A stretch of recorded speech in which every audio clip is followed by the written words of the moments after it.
Hey everyone, welcome to another Beans Bag and Handicraft Company Meet the Bags video. This one is for an Oro Rosa pattern called the Estrella Bag.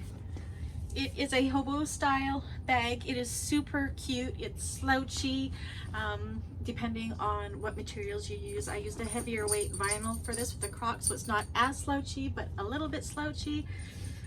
And I have two. Here's the other one. Both of these are for sale, depending when you look at this, if they still are on market, I'm not sure. Let me show you some of the details of this bag. It's a medium-sized bag. It's got great angles, it's got a great slouch, it's got awesome shape. All it has on the inside, it's a large inside. Let me take out all the stuffing. Can't really see because this one is dark. And it's got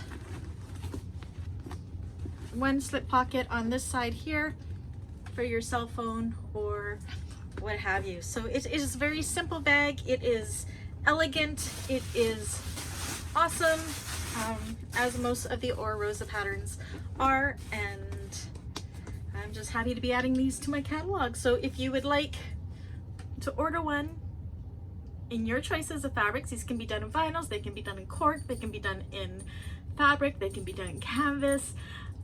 The world is your oyster when it comes to these bags. So if you would like to order this style of bag, you know who to call. Just shoot me a message on Facebook or an email. Thanks everybody. See you on the next one. Bye.